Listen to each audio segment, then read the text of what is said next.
who's your biggest critic? And you can guess who they said.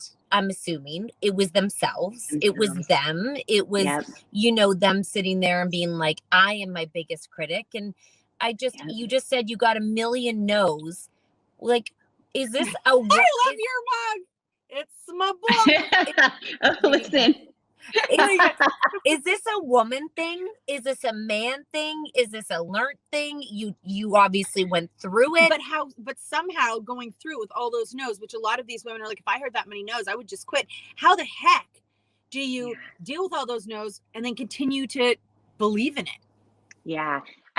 First of all, thank you for asking that question, because I think when we share these no's and we share this rejection, again, back to what you guys do every single day, helps everyone feel less alone. So thank you for even asking that. I think this is huge, because when you Google my story, you don't see that. You just see like a fairy tale Cinderella story. And I realized from getting so many DMs on Instagram that, women think like, oh, did you just have connections, or did you just get lucky, or did you? And I'm like, no. And a big part of the journey was handling the no's and how. So thank you for asking that. Yeah, just to use, I guess, one quick story that's an example of this, that maybe, because I think everybody listening right now probably has rejection in some form. And then how do you handle your own inner critic from like not taking over, right? I think when we listen to our own inner critic, and when we turn the volume up on that instead of learning how to turn it down, I think we end up literally talking ourselves out of our own truth and our own calling and our own purpose in this life. And so I think one of our greatest journeys, literally every human being, and especially every woman, and doubly now that I'm a mom, because I've been CEO of a $1 billion company and I've been a mom. Being a mom is harder. Hands down. Listen to that, ladies. Listen to that. $1 billion company. Mom is harder. Mom is harder. And I also noticed since being a mom too, which I love that you guys talk about this a lot, but my inner critic has gotten louder, and comparison, all those things that every human being deals with, I think gets doubled down on us when we become a mom. And so I think learning how, and I talk about this a lot in Believe It, this idea of how do you turn down the volume? Like I imagine, Kat and Nat, I imagine this imaginary volume dial, literally in my own head. When I hear my inner critic come out that says, Jamie, you're not qualified, or you're not enough, or you're all these things, I have to literally imagine myself turning, or by the way, sometimes it's our partner. Sometimes it's our friends and family who love us. Sometimes it's our kiddos. Sometimes it's whoever. They mean well, but they say something like, are you sure you should quit your job and go after that? Or what do you know about doing that? Or, all the things, right? And they mean well, but I've learned to like literally imagine this volume dial. And I turn down the volume on that. And I have to, and this is a daily thing, by the way, still to this day, I have to like intentionally imagine myself turning up the volume on other words that replace those words that I know are true, even when they're hard to believe. Like, oh, you might have no experience in beauty, Jamie, but you're going to figure this out. Like you've always figured it out, or you're going to work hard, or you're not going to let, no stop you, all those things, right? And I try to just turn up the volume on those things. And I think every single person in our daily lives needs to do this, because what I think happens is we end up, right? So when I went on this 3-year journey of hearing no's, the first 3 years of my company, and we got down to under $1,000 in our bank account, which was personal and company combined. And I was like, I kept feeling in my intuition like this, I was supposed to be doing this. Like I was supposed to be creating this makeup company that solved my own skin problems and also helped to shift culture around the kind of images we see for beauty. And I just had this big dream and it kept feeling right. But sometimes like we start to second guess our own gut when there's no proof around us that we're right. And so for 3 years, it was like all the no's, all the beauty experts like Sephora and all the department stores and QVC, they all said, no, you're not the right fit. We don't want to bet on you. We don't think you'll make us money, right? All those things. And when you have experts telling you they don't think you're going to make it. And then you have, there's no proof around you that you're going to make it. And then you have friends and family worried about you. At the end of the day, learning how to turn down the volume on all that, including your own self-doubt, and like hearing your own gut. For me, I've done a million things wrong in my journey. And I share all those too in the book. But like one of the things I did right was I learned to hear my own gut, and I made the decision to trust myself when it said keep going. I'm supposed to be doing this. And that changed everything. I feel like a lot of people, they fail, or they try and they fail. And then they're like, well, I don't have it in me to do more. They just feel so crushed by failing. And, Kat and I, sometimes we joke because we were never, super successful like in school or in any of the traditional things where other people were shining. So we're like, every time something doesn't work out for us, we're almost like we have great practice in failing. We're like, if something really turns out well, we're like, well, this is new, this is very exciting. But when you say like you learned how to like trust your gut, I think that like that inner, it feels like it can be such a small thing inside you, and people want to tune into that and they want to hear it. It's like in their mind, they know what they have is a great idea, but they need to like, they don't know how to do it. Is there a feeling? Their gut. Is there a feeling in your, what's the gut? Yeah. Oh gosh. Okay. I'm so excited to share a thought with you really fast. I have a question for you, if it's okay to ask. Do you guys think that part of like what you do now and why you're so successful everywhere, which I'll just say that about you because it's true. Do you feel like you're not afraid to fail, and that's a big part of it? And that's a big part of it. I think it's sort of our detriment too, because we also are shocked when we're successful. And I think that when you learn, I dropped out of high school. When you learn to not be afraid or ashamed of what or who you were, you let go of all these expectations. Like so many people are afraid to say, I can't afford it. I just can't afford it. Like, I don't have the money. Like I can't go out for dinner because I have no money in my bank account. Like all these secrets that we've been taught to keep or not share, I'm having a hard time with my husband, right? I'm not, but like, all these things where spread rumors. No, like it's like you have to constantly front yourself. And I think that we're gifted at our gift is being okay with our flaws. But I also think that like, although they were traditional failures, I think what it sort of showed us is that we don't have to follow the path where everybody else is successful. Like I remember when I wasn't going to be able to afford to go to university, which is, you guys call it college, but not a community college, university. I couldn't afford unless I took out loans. And I also didn't have the marks to get in. And I remember someone saying to me, like, you're never going to get a job if you don't go to university. And I was like, I remember thinking to myself, I don't necessarily think that's true. I think I can be successful and not have to go spend all that money for the 4 years and maybe study something that may or may not apply to a job or something I want to do in the future. And so like the failures that look like failures to other people were sometimes just like if they were successes in other ways, Totally. And one thing you just said too that's so powerful is that when that person told you that, you already knew that they were wrong. You had that feeling. Like you knew, right? So you trusted yourself in that, which I think is huge. And one thing before I forget, oh my gosh, then I want to share something.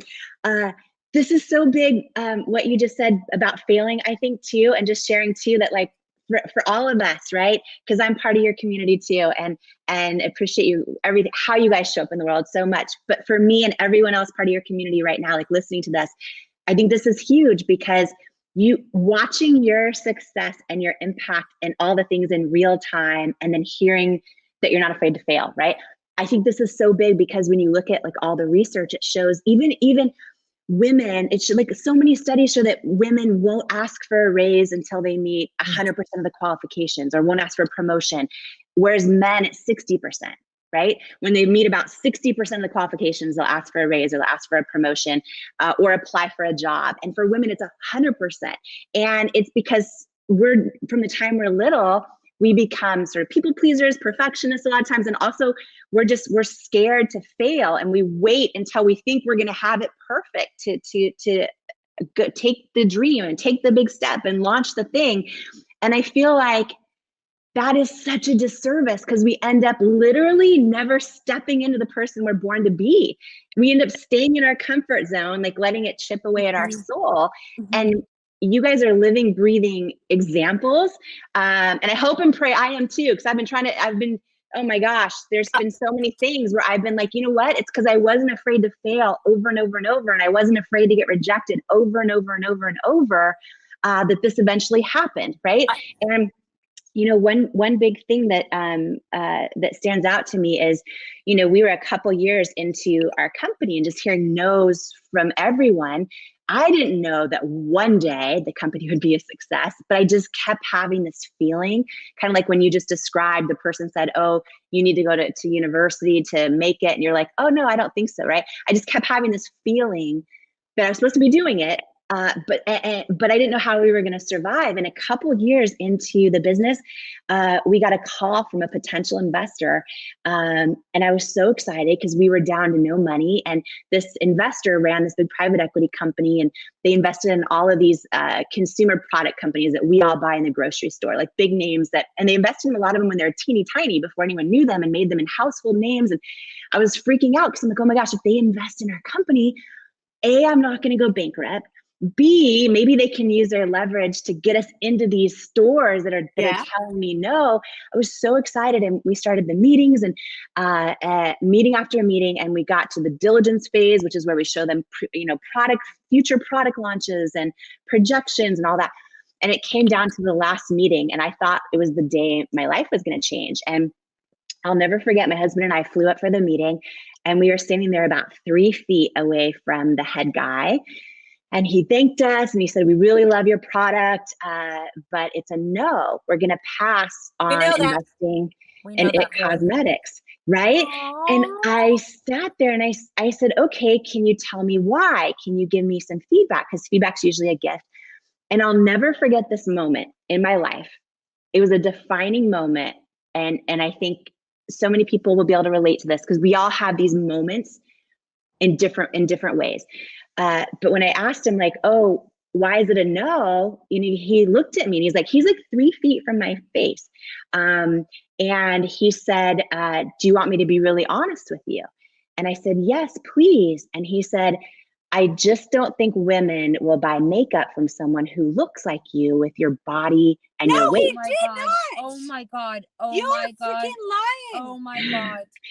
And I sat there, and it was wild, because for me, a lifetime of body doubt, like flooded my body all at once. And I was watching these words come out of his mouth. 2 things happened though. And this is your story reminded me of this story. 2 things happened in that moment. I mean, listen, I went to my car and bawled my eyes out. I had to figure out how to not replay those words over and over forever. But in that moment when he's literally 3 feet from me saying those words, I remember, like, distinctly, I remember having this feeling in my gut, like deep down inside, like, he's wrong. Just like what you just said about university, I was like, he's wrong. And I knew it, I felt it. And I also realized, oh, wow, this dude is passing on investing in my company because he's just as much, I don't want to say a victim, but impacted by the whole beauty industry too, that tells you have to look a certain way to make money, right? So it fueled me more to keep going. And one last thing to share, just because I think, like, it's fun when we share our victories too, is 6 years later, the day L'Oreal acquired IT Cosmetics, they did a big press release, so it went everywhere. When the day I sold my company, and it was all over the homepages of Wall Street Journal and everywhere. And I hadn't heard from him in 6 years. And I actually got an email from him, and he said, congratulations, from that investor, the guy that said no. Yes. He said, congratulations, I'm so happy for you. I was wrong. And wow. Yeah. And this is the cool part about life, is I learned, like, it would have been the most successful investment in his firm's history, but also cat and nat, I'm telling you, there's a famous saying, rejection is God's protection, which you could also say rejection is the universe's protection, right? It applies differently for everybody. But, like, had he not rejected me, I was so desperate at the time, I probably would have given him the majority of the company for almost no money, and thought and been grateful, because he didn't believe in me, even though it sucked at the time. It was so painful. Fast forward 6 years, we were still the biggest shareholders of the company when we sold it. So it was like life changing. So thank God he didn't believe in me at the time.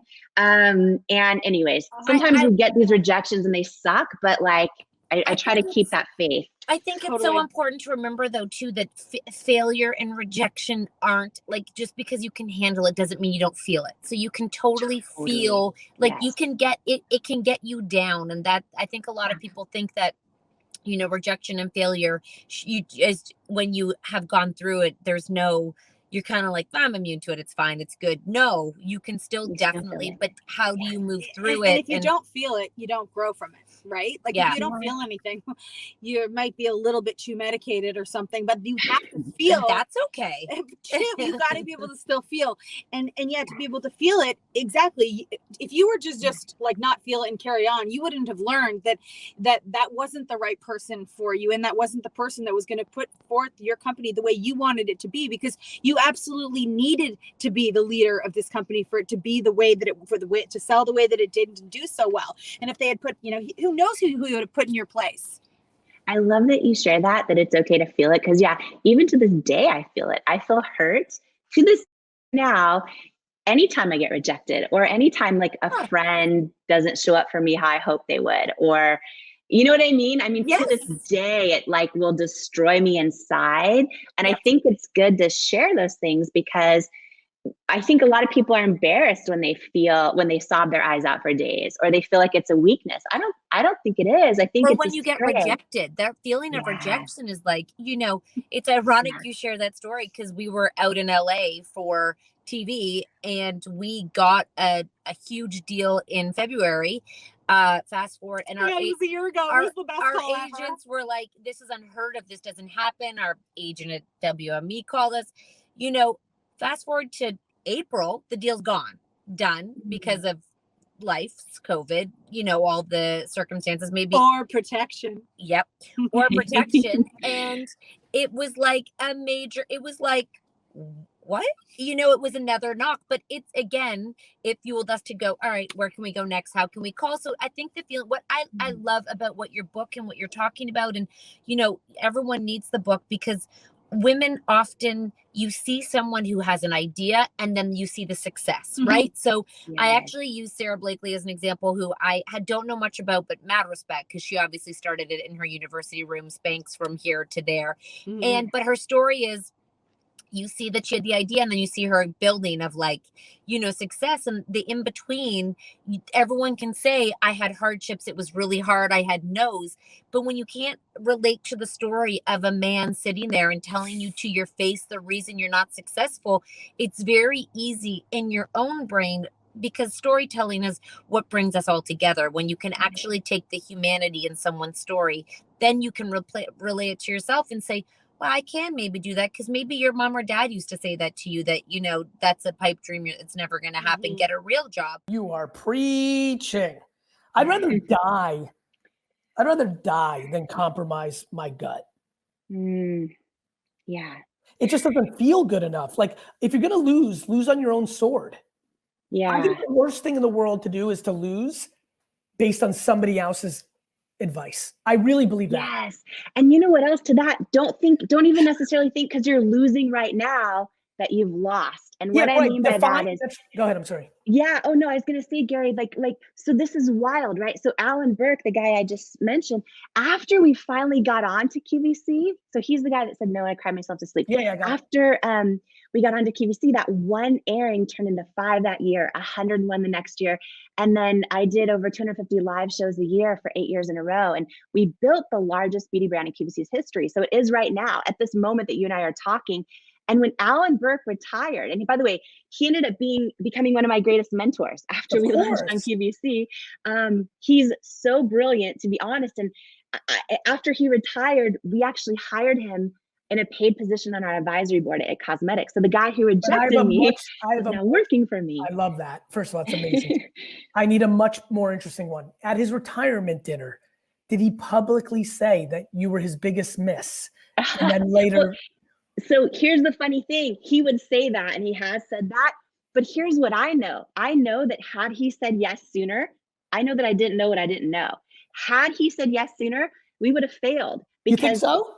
I do, because what I learned later. As somebody who's so intuitive, why? Do you not believe that a year earlier you would have gone with your gut? I would have, but at the time, and maybe this was just serendipitous grace, but at the time, what I learned later was the QVC is massive, right? Like the one airing I got, I had to sell 6,000 units in 10 minutes to hit the sales goal or not come back. What I learned later was like, had he said yes any sooner, we were not operationally sophisticated enough to handle an account that size on the back end. So maybe that was just serendipitous grace. I see. You might have sold them up front, but logistically you were not prepared.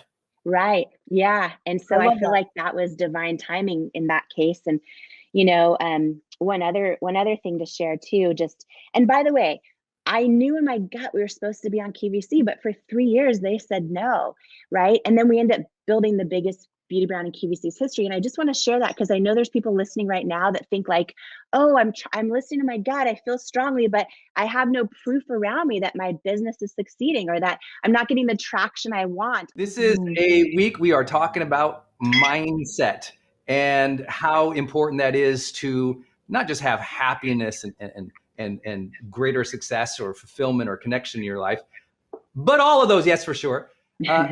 But also just so that life doesn't feel like a slog and a burnout experience where just every day you're just like, that's mindset. The tasks of the world aren't you. And the tasks of the world don't need to shape your mindset. Your mindset can shape how you deal with the tasks of the world. And that's a beautiful thing. And Jamie, you were sharing, I don't know what the story is yet, y'all, but she had something happen. You were sharing some mindset or something happened when you checked in the hotel or whatever. Yeah, this was a crazy morning. So why not share it live? Why not share it live?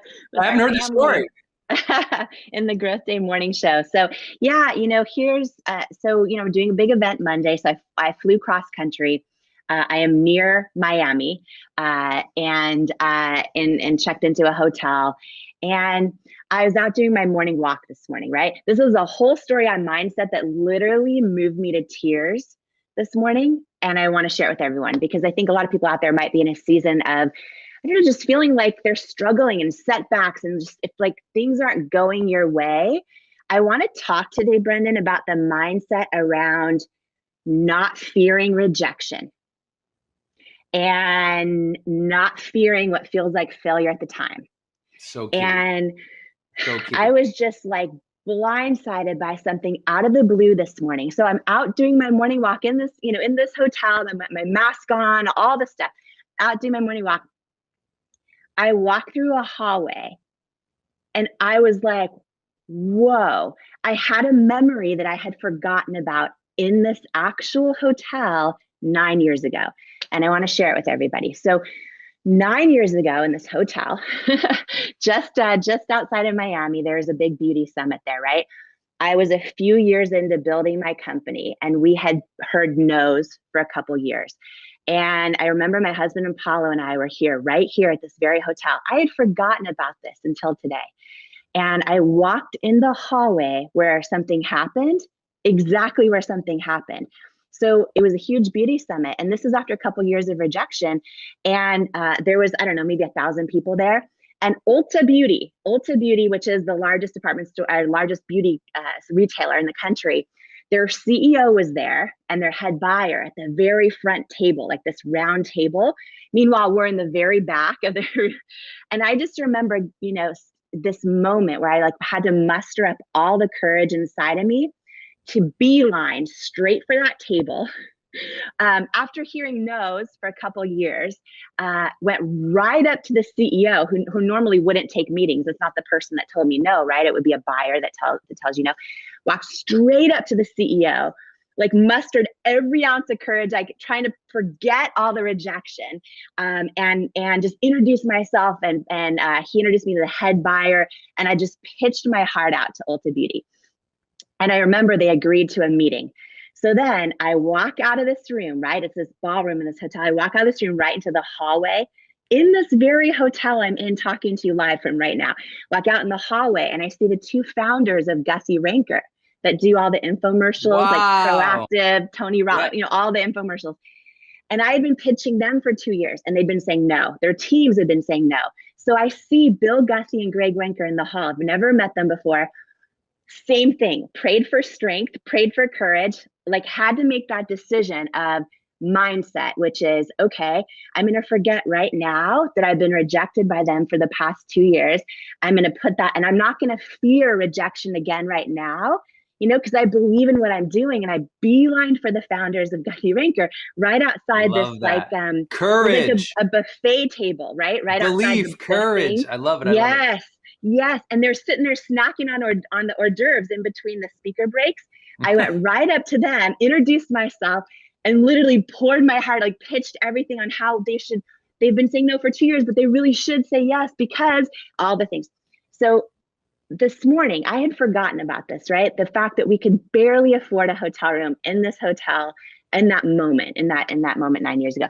This morning, I'm out doing my morning walk with my mask, like not even. And all of a sudden I walk through that hallway and every single memory hit me from I love that. But the last time I walked through that hallway and what had happened since was right now at this moment, like we got that meeting at Ulta. And right now, live with you, Brendan, that It Cosmetics is the #1 brand in all of Ulta across the country. We got that meeting with Gussie Ranker and we became the most successful makeup infomercial they've ever done. And we are like right now at this moment. And I was standing there like, first of all, I start sobbing, remembering all the rejection, but also just appreciating the hustle, appreciating the journey, appreciating the ability to just figure out how to go from doubting myself to like stepping into going, okay, I'm going to not fear rejection. I'm going to go for it. And sometimes that's what it takes to change everything. So I'm standing there in the hallway, and I start sobbing. Sure, the people working at the hotel are like, but I'm like, wow, I forgot those moments even happened. And I'm walking through them this morning here, getting ready for this huge event. And I don't know, it just reminded me of Growth Day Morning Show all week and how we're talking about the power of mindset and the just making the decision to not be afraid of rejection and failure. Just making that decision is huge, huge. And the courage and the mindset. I bet people watching this right now have had one of those full circle moments, right? That is a full circle. You know, some people call it a full circle moment. We've always called it a full courage moment. A full courage moment is when you lost the battle, but you kept going. And then you have a victory, and in that victory, you recognize like a serendipity or a moment or what Paulo Coelho would call an LF, and it just happens. And it's like this space where like it's almost like a time space where the past and the current moment kind of collide and remind you of your strength, remind you of what you've been through, remind you of something important to your spirit, or remind you of a moment that was important to your life, and that LF or that full circle or that full courage moment. I bet you all have had that. So if you had one, type it down below. Just share it with us. I'd love to see it in the comments. Like, what was a full courage moment or a full circle moment where, you know, you labored and maybe you lost or you were rejected. It didn't work out. And then one day, bam, it was like it all came together and you remembered it. I love those. I love those. I've had those in my publishing career quite a bit, of places I went to read or research or write. And then I, later saw my book there and it was like, oh my gosh, or places that, similar, where I sat in a seminar at a conference and it wouldn't be later until I was on the stage speaking later to literally thousands or tens of thousands of people in an arena. And it would hit me, I was there. I was in your seat. I sat in that seat and I could literally remember the seat, and I'd walk out to the seat and I go, I was sitting in your seat 5 years ago. And they were like, oh my God. I'm like, right here. And I'd pull the person up on stage with me and I'd be like, you're me, you're me. And we'd have this conversation because I think those are magical. I think that you need to take a picture of that hallway and do a little reel on it or something on your Instagram today or on your stories, and make sure you're all following Jamie on Instagram so you can see that story. That's beautiful, Jamie. Congratulations. That's just full courage moment. Yeah. And it just reminded me. And I think, There's so many, I mean, not to just go deep on this, but when it comes to women in particular, and it's, again, it can be everybody, but women in particular, so many of us don't try things because we're afraid of failure, or we're afraid of rejection, or afraid we're not going to do it perfectly, or we're not qualified, all those kind of things. And I was reminded of that this morning, because just the idea of not fearing rejection too. Yes, of course, of being courageous. Yes, of course, of going for it, all tied together, but just like being okay. Sarah Blakely, founder of Spanx, talks about how growing up at the family table, at the dinner table, every single day, her dad would ask them, they go around the table and he'd say, tell me something you failed at today.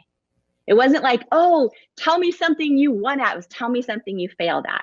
And they'd all go around the table. And it was this idea of normalizing failure, not being afraid of it. And it's like that whole idea of like, oh my gosh, if we didn't fear failure. And I know, and you say this a lot, no matter how small you start something that matters, right? And so many people and I also say people don't feel failure, and people don't fear starting. They fear being embarrassed when they're seen starting small. Yeah. See, when people have a lot of success, and like people who achieve something in their lives and they go to do something again, they know when they fail, it's like, oh, that's part of the process. But when you're beginning, you're so terrified. What does other people think of me? I'm going to be embarrassed because they think I'm this, but I'm trying to do that. Or if it doesn't work out, and we get everyone else's judgments up in our brains, and we forget that their judgments are, one, usually not qualified, and two, time bound. And I'll give you the example of what you just talked about. Your nose that you got from, the beauty company, from Guthie, but also a lot of other things that you share about in your book, Believe It. And you even say this in your book, Believe It. The nose, like the first pitch that you got from L'Oreal to buy IT Cosmetics. Yeah. It was a no. And that time was perfect. You weren't, or I'm sorry, from Alan, even on QVC, like talking about, oh, he said no for you being on QVC, which was a great thing because you weren't ready yet. Yeah. And I sometimes just didn't know it. The no's are just preparing you. The no's are going to go, oh, go get better, kid. It's not a no forever. It's a no in that slice of time. And that's what happened. In that moment of time, previously they had rejected her, but now they're open. Time marches on. And here's what I would tell people. You want believers, you want people to believe and cheer on you. Guess where they're not? They like in a marathon, yeah, your family's there at the beginning clapping you to start. But you get the believers at the finish line. You get you get the real supporters with momentum. You want believers, get momentum. So Guthie and others didn't believe in Jamie because she didn't have the level of momentum yet that was required to play it at their level or what they were comfortable with. And then she went and kicked ass, right? She just went and just demolished the marketplace. She gobbled up the marketplace, and everyone's like, oh my God, Jamie, IT Cosmetic. And then they had to take notice. They had to take notice. They had to get on the Jamie train. Otherwise, they were going to miss out because it was clear this thing was leaving town and it was taking the future with it. And I just want you to understand that. So for all those who are freaked out, first, don't con yourself. The greatest gift you can ever give yourself is not conning yourself, not lying to yourself. You're not scared to start small. You're embarrassed about the judgments that might come from other people. Get over that. Grow up. We're out of high school. Let's get on with it, okay? Second, that was mean. Second, you want believers, get momentum. Keep fighting for it. I love the mindset Jamie had of you don't stop asking, growing, and pushing, even if people don't get it at certain points. But also she didn't hold any bitterness against them for saying no earlier. She was still willing to push and try. She didn't hold the bitterness that prevented her from not going for them. She didn't go like, oh, those people, they're like this and they'll never accept me. She said, one day you're going to accept me because I'm going to prove myself. So I love that. Another part of this too, is sometimes we're embarrassed to, whether it's beeline to the front of the room where we don't have a seat at the table or whatever it is, right? We think, what if I go try this and get rejected again or fail or all those things. But people actually, what I've learned now that I can look back on all this, and now that so many of these people that said no to me for years, now I know them really well. Now we have partnerships together. Now I know They You share hired what some of them. The people who rejected her, she ended up hiring them. She became their boss. She was the person they belittled, and then she became their boss. all things are possible. But no, it's actually fascinating. You know, even with Sephora, who's a great partner today, they're a big beauty retailer, great partner, awesome of It Cosmetics. They said no for about 6 years, even after we had become huge. And because I kept going back every time I get knocked down, because I kept being told no, being rejected, and didn't take it personal, I kept going back. By the end, I think that they had a lot of respect. They're like, okay. And same with L'Oreal, by the way, because it was 3 years before it became a yes. It was 3 years of meetings. And I think that the way you handle rejection too, and the way you're able to show resiliency and courage and get back up, that actually can make other people want to partner with you, regardless of how they feel about your product or service. I think when you see what people are made of over time. And so I think there's something powerful to that too, is also just in that journey, how you handle it, not just inside your own mindset, but also how you show up to everyone else around you, even the people rejecting you and doubting you, when you really want to just get mad and be like, F you, but you want to do that. It's a human part of us, right? But that doesn't serve anybody. It's like when you don't take it personally and you just keep going and keep getting back up and keep believing it's going to happen, whether it does or doesn't ever, I think that's huge in terms of how much respect other people develop for you in the journey of building your own company or launching your own dream or building your own friendships and relationships. And if she'd stopped at the first no, there wouldn't have been a second yes. And once you realize that in life, and listen, if they both had said no, we would probably still be here. Like Jamie would find a way.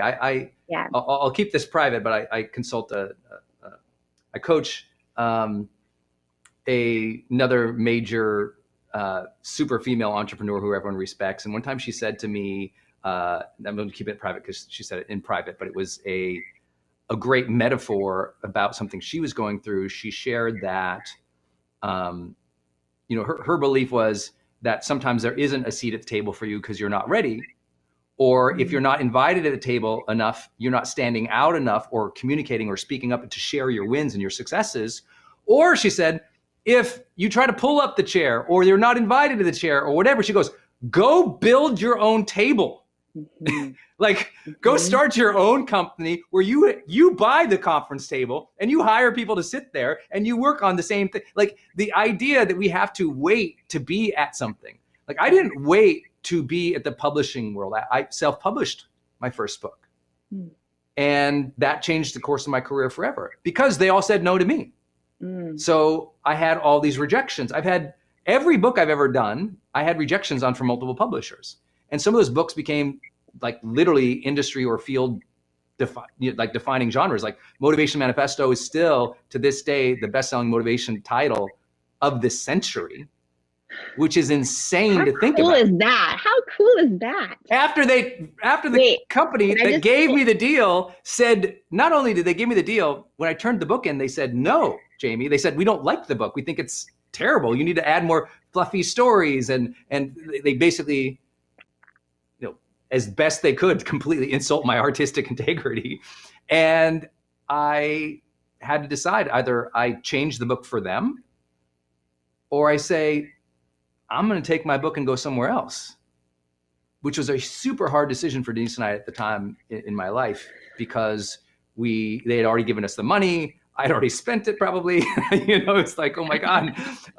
But now they hate the book but I love the book. And you didn't want to change it. No, that book comes out, and that's the book that got me, that's the book Oprah interviewed me for her magazine. That's the book that, Meghan Markle puts in her top 5 books of all time. That's the book that, it's the thing at the launch time was the little black book that all the celebrities are reading, because it was just like, it was such a different thing, and it took off. And if I had just quit because they said no, or they really did insult me. I mean, you talk about in judgment. They questioned whether or not I was drugs. They asked me literally, were you on drugs when you were writing this? It was just like, I'm like, I barely drink milk, people. I barely drink milk. Coffee is like, when you have like one coffee, you're like, I'm like, everyone thinks there's coffee in this every morning. It's just water in there, people. Like, so I'm just letting you say, but I kept going. So this is a story, and this is a mindset today, ladies and gentlemen.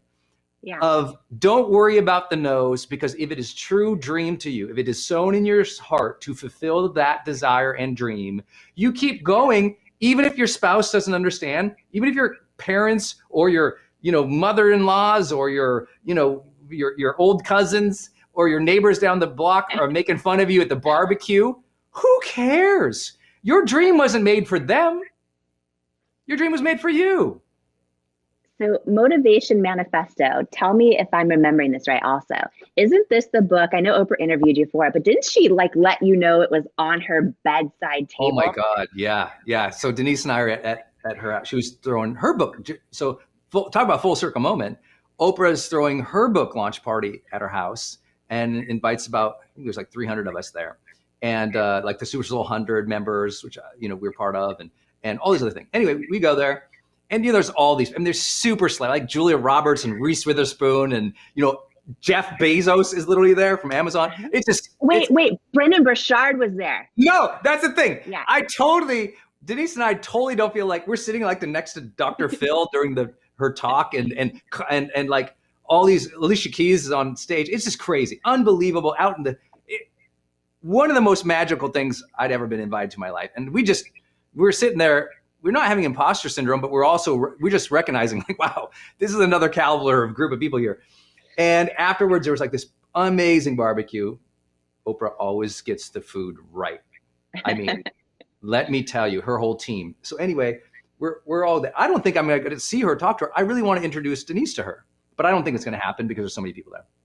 Anyway, at some point, Oprah's doing the rounds. She comes around, and I'm standing there. I think I was with Gabby and Marie, Forleo, and Jack Canfield. Oh gosh, I'm blinking. There's 4 or 5 of us standing there. And she comes up, and I introduced Denise, and I don't remember how it happened, but we were talking about the books or something. And then I said something about, oh yeah, I remember our interview in New York, Motivation Manifest. She goes, do you remember? She says, I have your book on my bedstand right now upstairs. I always have it there. And I was like, and all of our mouths dropped, and I was like, I don't think I said another word. I just think I was like, I think I just stood there dumb for like, I don't even remember when she left at that point. I literally just, all circuits shut off.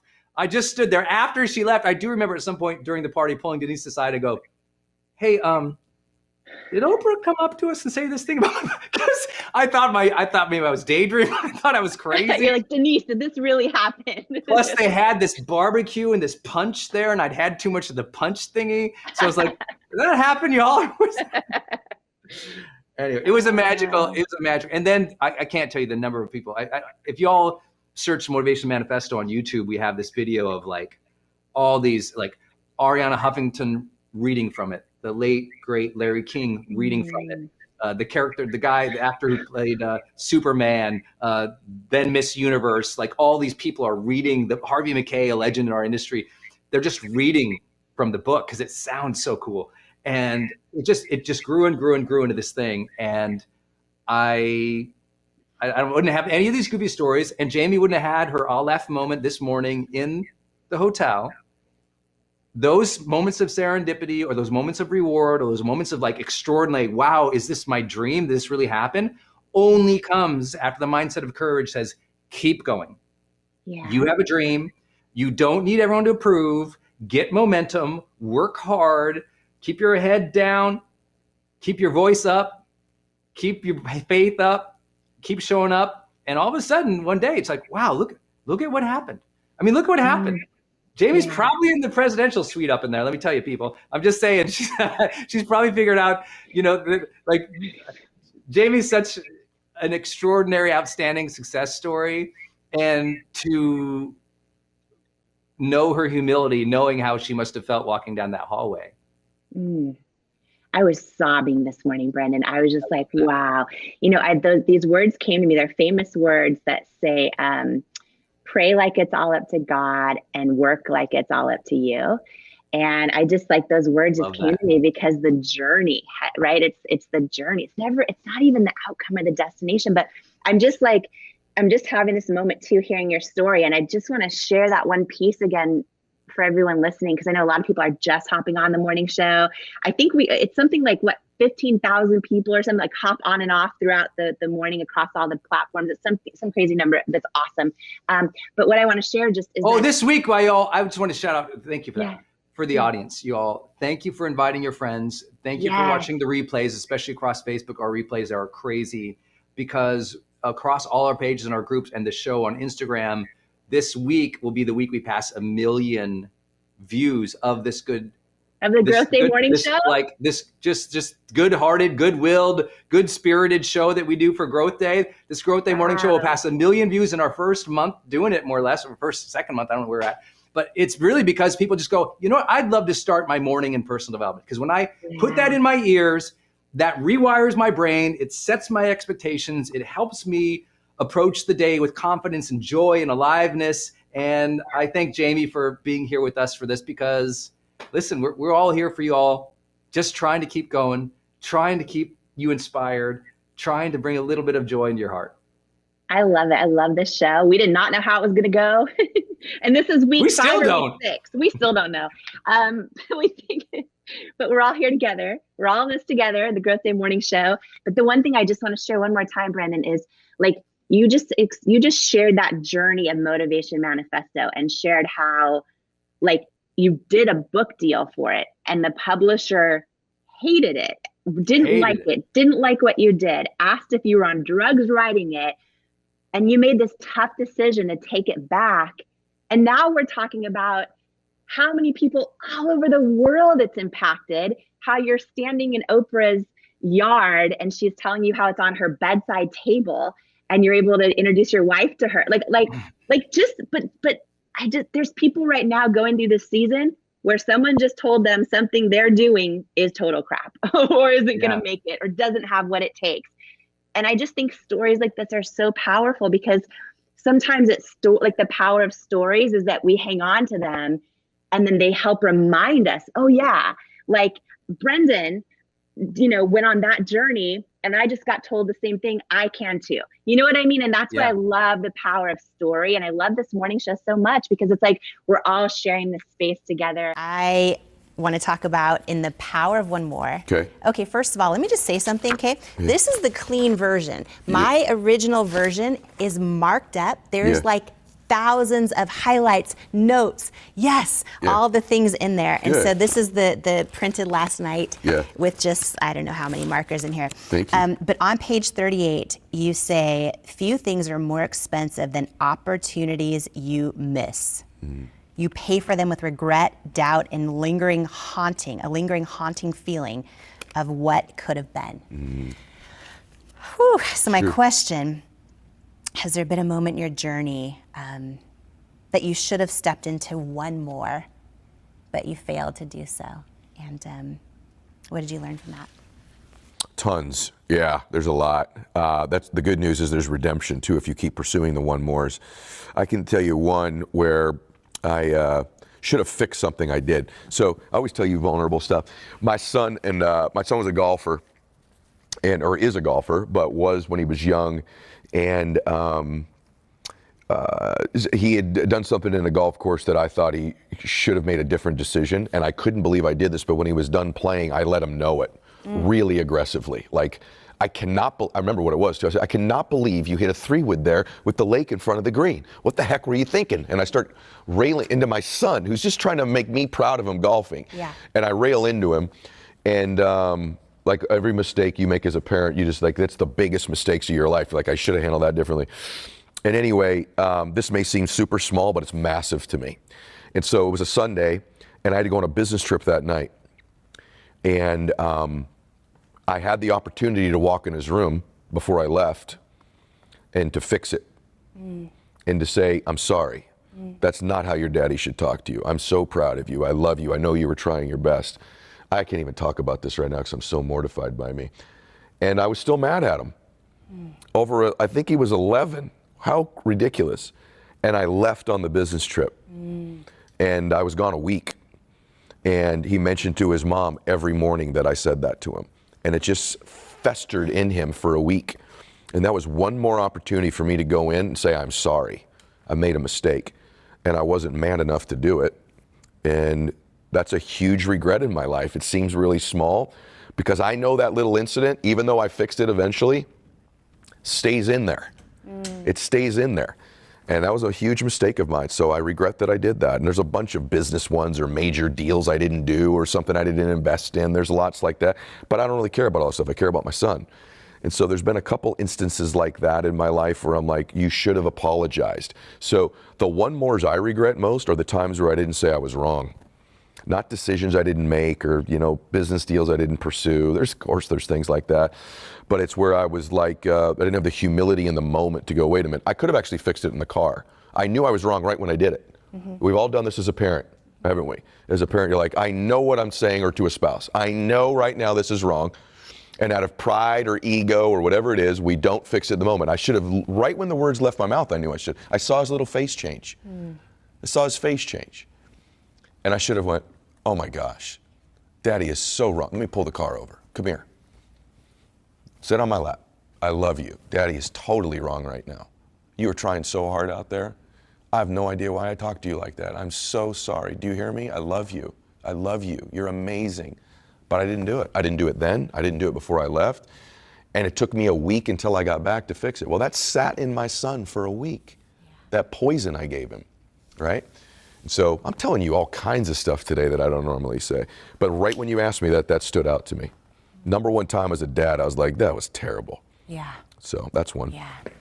Well, it's relatable and really powerful. Right when you said it, I'm like, yep, or your spouse, or right away. That one stood up. Sometimes no's are actually serendipitous grace wrapped in this package labeled painful rejection or failure, right? And think about so many of the no's that you've had in your past.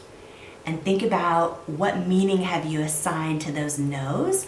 Have you been like, oh, that no means my idea is never gonna work, or that no means like I'm destined to be alone and never be in a relationship, or that no means nobody wants me, or that no means I'm not good enough, or that no means, X, Y, Z, right? But here's the thing, when you reframe the no's, it's so powerful. And you have to reframe them in a way where you know it's true. So I go into an entire masterclass on how to do this in Worthy. There's a whole chapter on it that literally almost was its own book. We were so close to just making that a separate book. I'm like, oh, but I want it out now, so it's in here. This is so huge, you guys, because as human beings, we let our no's or our past, what we perceive as our past rejections and failures, stick to us, and we let them define us often, and we let them keep us stuck from going after the thing. And what it is, it's the meaning that we're actually attaching to what those no's meant. It's the meaning we're attaching to what those no's meant. So when you attach a meaning to a past no or a past rejection that can be, so painful, we don't want that feeling again. So it keeps us from going on the dating app. It keeps us from telling that person we want to be more than just friends. It keeps us from launching that idea out in the world, or sharing our art on social media, or trying to take our business to the next level with a big risk, right? Because we're afraid of the no's, the failures. So I open this with a question for you, which is, what if, every no that's ever happened to you is actually serendipitous grace happening for you, and it just happens to be in a package labeled painful rejection, right? And when you think about that, what happens is you start realizing, a no isn't too bad. A no isn't failure. A no doesn't mean I don't have what it takes. A no is just serendipitous grace that I'll learn later why it happened. Maybe it doesn't make sense now. Maybe you tried so hard to get that dude to like you, or to get that relationship or that marriage or whatever it was to work out, and you just don't know why it didn't, and you're feeling rejected or like a failure, whatever it might be. But later, you always learn why, right? So I just want you to think about one no, and you could pause this video and write it down if you want. one no or failure or rejection that's happened to you in the past. Maybe it was recent, maybe it was years ago. Just think of one no right now, and I want you to write down how it honestly made you feel when it happened. And then I want you to write down, what story have you told yourself about that no, right? What meaning have you attached to that no? I want you to write that out. Write it out, be super, super honest. It's just you and me. No one else is gonna see it. You can throw it away at the end of this. Write out that no. Like, what did it really mean for you? What story are you telling yourself now? Maybe it's a past relationship, or it's a friend that just totally didn't show up for you the way you show up for them. Maybe it's a past perceived failure in your business or in your career. Maybe you went for the job hard and you didn't get it. Whatever it might be. What is that story you're telling yourself about it, right? And then I want you to fast forward to where you are now. And you could do this now, or you could do this in the future. But I want you to think back, right, to that let's take a relationship. Think back to that past relationship you wanted so bad to work out. Maybe it was one that your friends and family were like, run. But you're like, your heart's like, oh, it's the one, right? You wanted it so bad to work out. Think about a past thing that didn't work out. And now look where you are in your life right now. And do you see yet why it didn't? I mean, a couple examples, I can think back to so many rejections along the way of building It Cosmetics for my living room. And they were rejections that were hard and things I wanted so bad. I wanted a retailer to say yes. I thought if I could just get into, stores now, then everything would be so much better. Or if I could just get a yes from this, big beauty editor to be featured, or whatever it might be. When I look back over the last 10, 15 years of all the rejections, now I can see, thank God they happened. Because either now I didn't know what I didn't know back then. Now I know my infrastructure wasn't built out enough to support that store really well and be able to be a top brand so that we didn't get kicked out. Or, the product development process wasn't so rock solid yet. If we would have got that big feature in the magazine, we wouldn't have been ready. We wouldn't have been ready to make the right impression with customers yet. I mean, it's always a thing where you look back and you realize things are always happening for you, not to you. And why this is so important, right? And maybe I can think of a number of past relationships. I remember a guy that I was dating and I wanted it to work so bad, like literally so bad. And he was an alcoholic, like my father who raised me was, and all these other things. But I loved him, and he was hot, all the things. He was a pro athlete. I just thought all the things. I look back now, I am like, thank God it didn't work out. Thank God. My whole life would be so different. I'd be living my life worried every single day, feeling unseen, unappreciated every single day, trying to make somebody like me every single day. But at the time, all I knew was that it didn't work out. I wanted it to, and I was devastated. So my point is this, that I had to learn how to reframe no's in building my business. I could have never started a business in my living room, built it to $1 billion company, had I not learned how to reframe no's along the way. And I reframe them in a way that's completely true. So right now, and again, in Worthy, there is, multi-hour long take you through process on how to do this in every area of your life. Because, and by the way, I haven't even mentioned this, Worthy, you can pre-order it now at worthybook.com. It comes out in a few months. When you pre-order, there's lots of bonuses and everything else to start implementing these tools into your life right now. So excited about it. 100% of the proceeds donated, so I don't sell anything on my site or anything else. But you can grab your book anywhere they're sold, and then when you go to worthybook.com, you'll get a bunch of bonuses and all that. But here's the thing. When you learn how to do this, it is so powerful. So right now you picked one no from your past, and you wrote out the meaning you're attaching to it. And I want you to now think of that rejection or that no or that failure, And I want you to think, A, what have you learned from it? B, right, maybe it was a great lesson. Maybe it was that you learned, oh wow, something better is actually coming, a better opportunity, a better fit, a person that's more right for me, whatever it might be. And I want you to reframe that past no and that past rejection.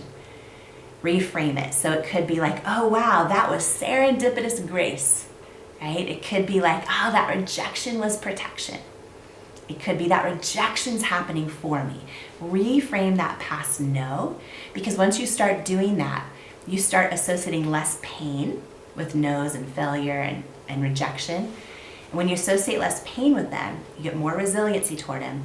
That is one of the keys to getting unstuck. It's one of the keys to getting unstuck and just like being fearless about going after, what you truly want, saying how you truly feel, being who you truly are.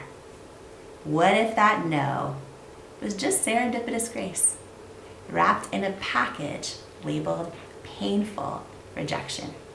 How did you overcome rejection and self-doubt in building a billion-dollar company? Yes, whew, it was a journey. And what I know is like, as we're sitting here right now talking, 80% of women struggle with self-doubt and don't believe they're enough. And 73% of men feel inadequate and struggle with self-doubt and don't believe they're enough. It's a big thing that I feel like can kill more dreams than almost anything else. And a lot of people, when they Google my story and they see that, they see, oh, Denny's waitress builds billion-dollar company.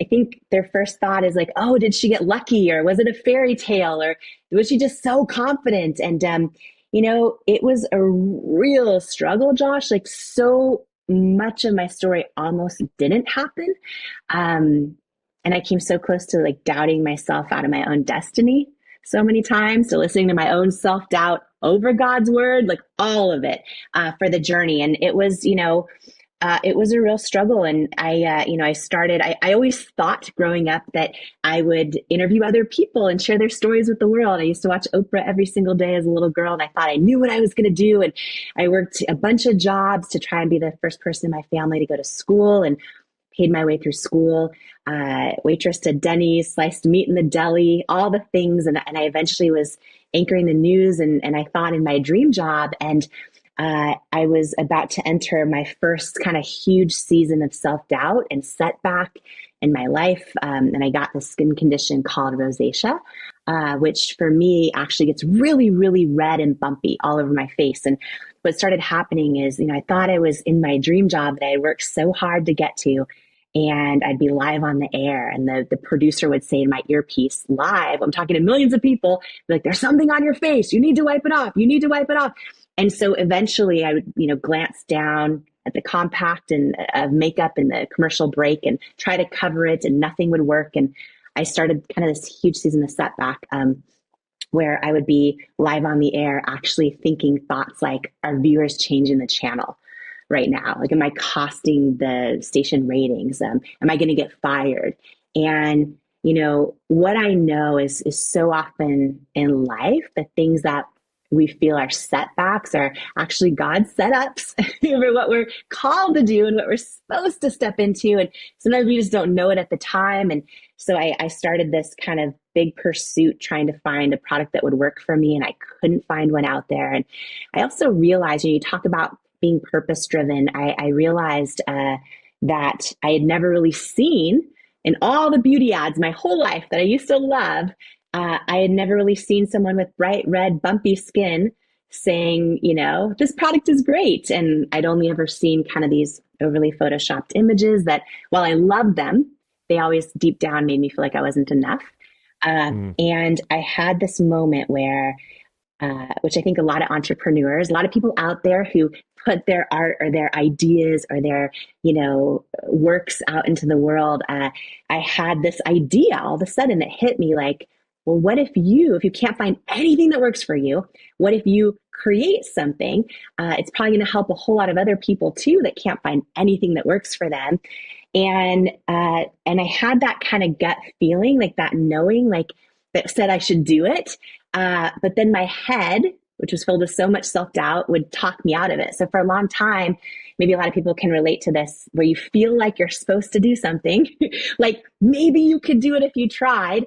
But then in my head, I would think thoughts like, oh, but you've got no connections, you've got no money, you are unqualified, all those things. And I sat in that place. And it wasn't until I felt this deep sense of purpose that was greater than myself that I made the decision to jump. And what I mean by that was there was a moment that hit me long before I understood the concept of identifying your why and your why beneath your why for why you're doing it. It was really a moment of grace in my life where I just had this huge, like, wait a minute, maybe if I figure out how to, create a product that works for me, that's great. But what if I actually use real people as models, like every age and shape and size and skin tone and skin challenge, and call them beautiful and mean it? What if I could shift the whole definition of beauty in the whole beauty industry, which at the time was only using photoshopped images that always kind of made you feel like you weren't enough when you saw them?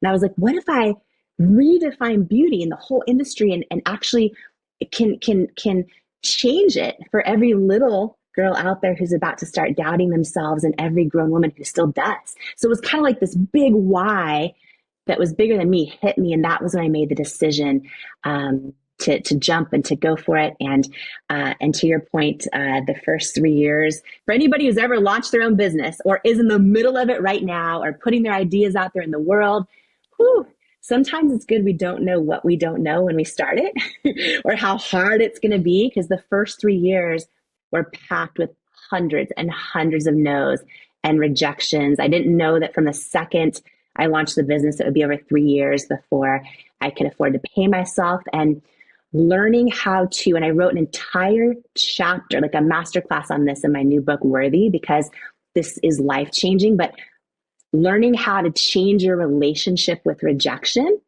for me, is like, it's life-changing, it's business-changing, it's relationship-changing. And in this 3 years of hundreds and hundreds of rejections, nobody knew my company that I started in my living room would one day sell for over $1 billion cash, right? At the time, no one believed in it. Everyone kept telling me no.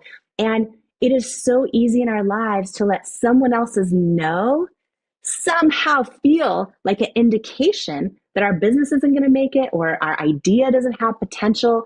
And it is so easy to talk ourselves out of our own destiny, our own truth, if we don't have those tools. So yeah, learning how to navigate and change my relationship with rejection is one of the single biggest reasons why I was able to keep going until eventually we built the business to over 1,000 employees. And eventually, I hope in some small way, change the beauty industry, which is now making so many strides toward including real people as, what's considered beauty.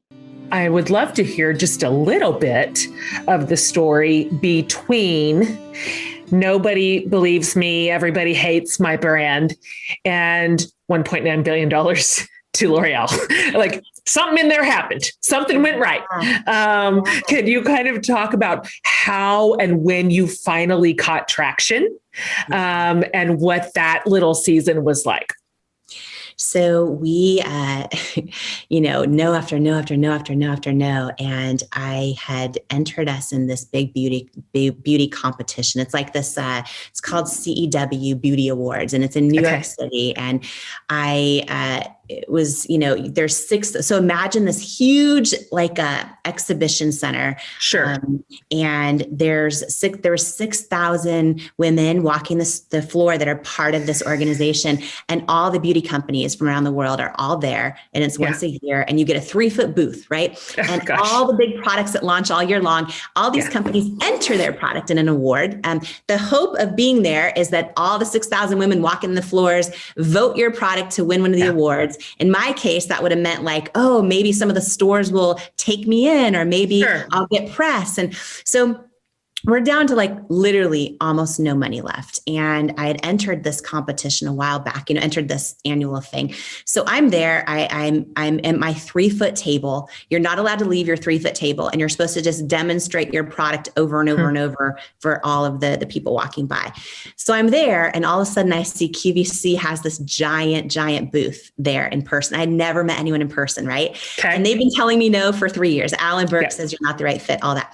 And I'm like, oh my gosh, if I can just like sneak away and meet someone, maybe that will help, right? And I'm sitting there like kind of disassociating myself from what's actually happening. So all these women are walking by and I'm like talking about the product, and I'm not paying attention. I'm really just focused on how can I get to that QVC booth without getting kicked out, because you're not allowed to. Sure. So I'm like praying for the right words. I'm praying for the right timing. I keep trying to sneak away, and then the buyers are mobbed over there. So then I go back to my booth, and eventually I get over there. I talked to a buyer at QVC.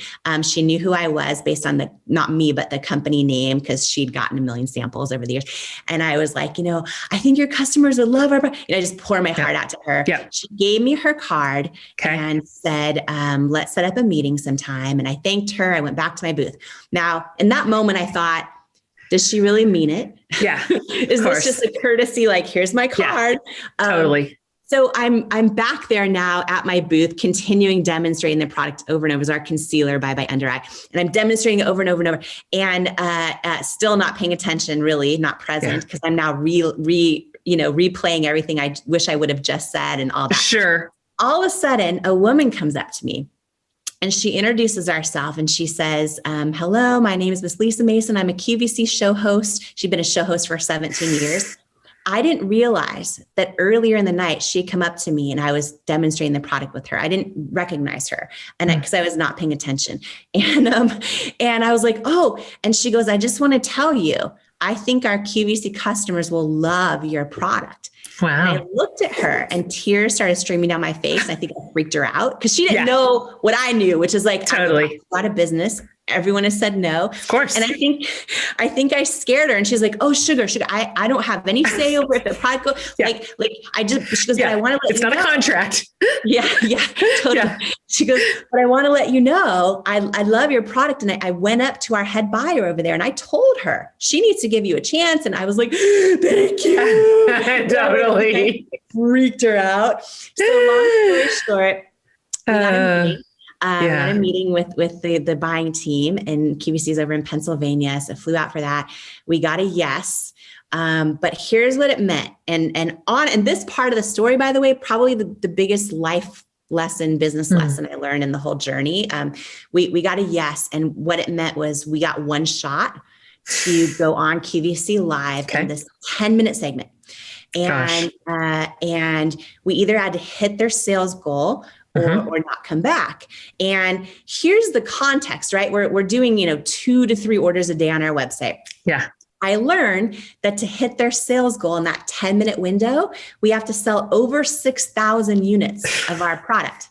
Over 6,000 units, or not. And then I learned that the offer is a consignment offer. So what that meant was I wasn't going to get paid for the product yet. I had to figure out how to pay for, manufacture, ship in over 6,000 units of our concealer.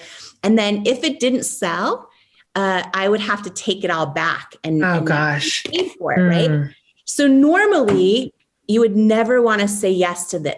There's that saying in business, never accept a purchase order you can't afford to lose, and cannot afford to lose it. But we also, at this point, it was hundreds of no's. And it was like, okay, well, we can do it this way and go bankrupt, or we're probably going to go out of business anyway. It was that moment. Yeah. So we decided to say yes. Then we had to figure out how to pay for the inventory. So it was over 20 banks said no for an SBA loan. This tiny bank in California gave us an SBA loan just for the amount to cover just the inventory for that one QVC purchase order. So everything was on the line, is my point. Yeah. And we met with third-party consultants. And this is where one of the biggest I think, and most difficult decisions I've ever faced happen. We met with consultants that said to us, and they help so many people sell their product on QVC or in stores, and they help a lot of people, and they're amazing, and they give you the best advice they know. And you know, they said to me, okay, if you want a shot at doing well, here's what you need to do. You need to produce your segment this way and use this type of model, which was all flawless skin. Of course. I'm like, okay, but like, here's my thought. I go, what if I go on and I have real women, like what if I put a model in her 70s and all different shapes, ages, skin tones, and skin problems? I go, what if I take my makeup off and show my bright red rosacea? And they're mortified at this idea, right? And they're saying like, and we would argue about it, because I'd say like, here's the thing, when we talk about intuition, my intuition said like, here's the thing, if I'm sitting at home watching someone show a product and I don't see someone that looks like me, totally, how do I know it's going to work for me? Right. And I was like, this doesn't make sense that you have one age and one skin tone and flawless skin. This doesn't, but they were giving me the best advice they knew. They wanted me to win. So I was in this spot, right? Like so many of us get in this spot in life where our gut's telling us one thing, and then experts are telling us another. Yeah. And I flew out to QVC a week before this one big shot, and I got this rental car, and every single day for a week, Jen, I sat in this rental car right out front of the QVC building. It's this huge campus, and I just watched people walk in and out of the front door, and I sat there and prayed and cried and like went through all these scenarios in my head, right? Because I was like, okay, like, because there was so much pressure. I knew the next time I walked through those doors, I was going to walk out either bankrupt or, you know, with my whole life changed. Totally. Like no in between. Yeah. And I just thought like, okay. And there were moments like, I know you can't fake authenticity. I know that. I know viewers are smart. I knew intuitively that the only way to succeed was to fully show up, you know, and with that authentic mission and why I was doing what I was doing. But oftentimes, like, we know the right thing to do, but it's also the hardest thing to do. And so there were moments in that car where I struggled with doubting my own gut. Like I thought thoughts like, okay, well, if I try it their way and then maybe it works, eventually I'll try it my way. And I just remember this moment in the car where I was like, okay, it was like this big epiphany moment where I was trying to imagine who my customer was and who is going to be watching, because QVC is live television shopping channel, but it's live to 100 million homes. And I had this moment in the car where I was like, you know, I kept imagining, for whatever reason, a single mom in Nebraska folding laundry who was so busy that she forgot she mattered and forgot she was beautiful. And I was like, I would rather have her turn on if she's going to bless me with 3 seconds of her precious time, I would rather have her turn on the television, see me showing real people that look like her and calling them beautiful and meaning it, even if she bought nothing. Like, I'd rather do that than sell a crap load of product and stand for nothing. And so like, I knew what I had to do, and I remember, walking in the door of QVC, and I remember walking in the studio. Oh, and by the way, I learned that you're not even guaranteed your 10 minutes. Like, if I went live and all of a sudden it's not going well, and we're like a minute or two into the presentation, you might see your clock jump from 8 minutes left down to 1 minute left, like that. And I was like, and so it was so much pressure, and I had on double Spanx. I sweat through the double Spanx. I was in this dress, of course, mess, because it was just, I remember, and they paired me with the host who had come up to me that day at the show. Yeah. And so, thank God, because I was a mess. And I remember the camera went on and I was shaking. Like, I was trying to do this demonstration on my wrist with with like you're shaking. Yeah. My whole wrist was like Scooby-Doo when he sees a ghost, and she like grabbed my hand and she's like, "Thank you, sugar." And she took over, and they pulled my bare face. I'll never forget my bare face bright red before shot on national TV. And I remember going to the models. I didn't know how it was going, but I knew I wasn't cut yet. Yeah. And I remember going to the models, like all ages and shapes and sizes and skin tones and skin challenges and calling them beautiful and meaning it. And we got down to the last, because remember, by this point, there were amazing makeup artist brands that are phenomenal. And then there was a lot of other beauty brands, but no one was going on and just saying like, here's my skin challenges and they're beautiful. And if you want to, have your, products that help you look like yourself, in your natural skin, this works. And like, it was a totally different thing than what had been being done. And I remember we had about a minute left in the presentation, and I heard the host say like, the tan shade's almost gone, the deep shade's almost sold out. And I was like freaking out. And then right at the 10-minute mark, this giant sold out sign came up across the screen. I start sobbing on national TV, and then they cut from me and go to like Dyson vacuum or something. And my husband came running through the double doors of the QVC studios, and I'm like sobbing, and I'm like, real women have spoken. He's like, we're not going bankrupt. And I was like, ah. And that one earring turned into 5 that year, right? So this is that in between space of hundreds of no's so that one airing turned into 5 that year and 101 the next year. And then we did over and still do over 250 live shows a year. And within, I think it was 4 years, we built the biggest beauty brand in QVC's history. And I only share that because it was years of them saying no, and not just no, but you're not the right fit. A firm no.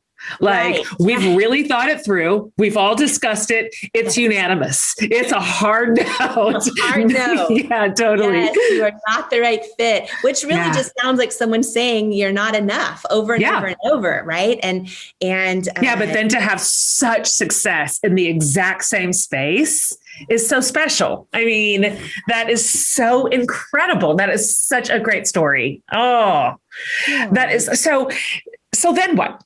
Like you're telling this great story. I'm just like listening, like you're like I'm in story time. We eventually got a yes from every single place that had said no. And some of them happened shortly after our QVC success. Others, like in the case of Sephora, took a total of 6 years of no's to eventually get a yes. And so then we kept building and building. And, I had this whole dream of trying to shift the definition of beauty in the beauty industry. And so I was like, we've got to go global. And so out of this office that we finally made it out of our living room. We were in a townhouse. And then we made it out of there and got an actual office space. And then we started growing and we grew to over 1,000 employees and started launching international. Like I couldn't believe my own success for a while. And I thought at any moment it may come crashing down. So I was working 100-hour weeks for years. And I realized like I got to the point where I was addicted to work and we had tried to have kids for a decade and I was having miscarriages and all of these things were going on where my husband and I realized like when he would call me, I thought it was a work call when I'd see his name on my phone. Like it was to the point where work was our whole world. And so part of, I think, learning to trust yourself is also learning when to not trust yourself. And we realized, right, that I didn't trust myself to not keep working the way my parents did growing up, frankly. And then I wanted to try and change history for myself personally. And so that was also part of the reason where I'm like, you know what, I think we need to sell the business or partner with someone. We thought about going public, but in that case, you're still running it as well. And it's kind of all on you. And so it was a big, so we started taking, when I had that realization, we started taking meetings with L'Oreal and then they weren't interested for a long time. It was 3 years of them saying no to a potential partnership. And back to the rejection as God's protection, by the time they did want a partnership, so did a lot of other people. So it was this moment where all of a sudden L'Oreal wanted to buy the company and so did a lot of others. And so all of a sudden the price was so much higher than what it would have been. And it was kind of like the stars aligned and so that was that was 2016. We decided to partner with them. And then I stayed on. They made me their first woman to hold a CEO title in their 100+ year history of any brand. Oh, I didn't know that. Wow. Yeah, it was and it was kind of a real cool experience. And everyone there is like in couture, head to toe, and all the right things, all the right stuff. And in the early years, so in the 3 years they were saying no to us, I would feel like, should I wear cooler clothes to these meetings? Sure. But what I realized is because we stayed true to who we were, like I never started, like I was always just maybe odd who you are compared to who I am, compared to their culture. But by year 3 of our meetings, part of why, because we stayed authentic to who we were, because we didn't fit in, we were different than the 40 other brands they own. And so because of that, we had created something so valuable. You know what I mean? And I think absolutely. You hear your authenticity is your superpower. And in this case, it was in every way, shape, and form. Like, had we ever start changing who we were to listen to all the advice from the stores telling us no, or even some of the advice from L'Oreal over the years and the meetings that ended with no, if we had made those changes that didn't feel authentic to us, we probably never would have been purchased by them for that much. And we probably never would have built a company that lasted. Do you know what's so funny about that is you're telling that story? I have such a clear memory because when I was, let's see, honestly, I think I was 22. I might've been 23. I went for the very first time. I don't even know if you know what this is. It's kind of in a bygone era, but there was this huge conference that traveled around, a Christian conference called Women of Faith. I don't know if you ever heard of that or went to it, but it was like an arena conference, like an arena tour.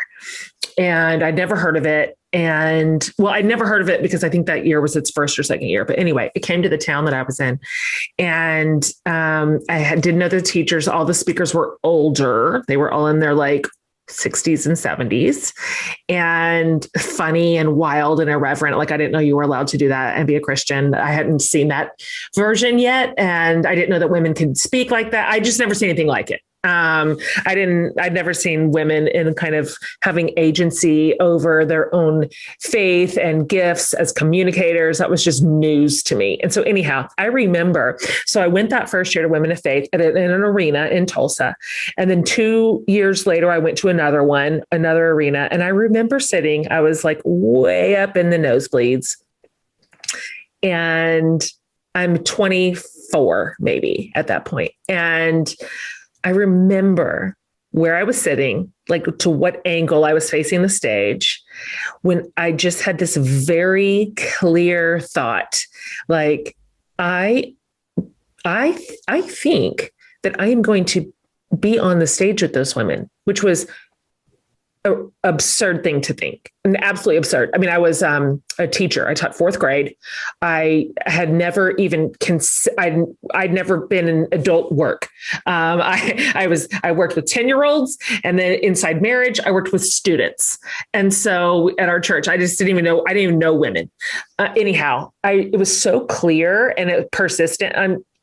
It just hung on for years. And then, 8 years later, I surprisingly to myself even move into this space as a writer and as a communicator, and then ultimately as a teacher and speaker. And so in 2015, their event, and so I'd seen them back in 1996.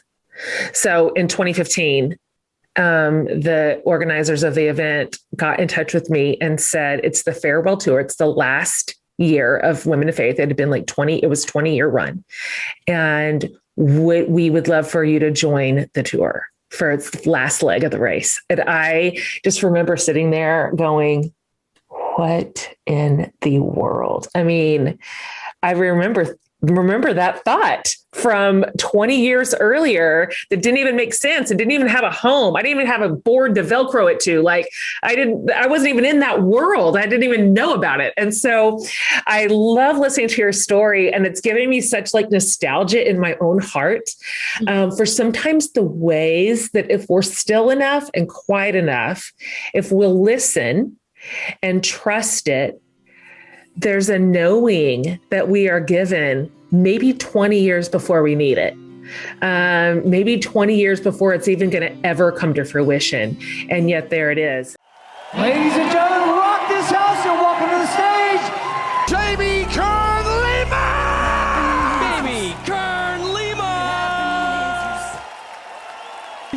single one of us has had someone tell us we're not enough. Every single one of us has had someone say words to us that hurt.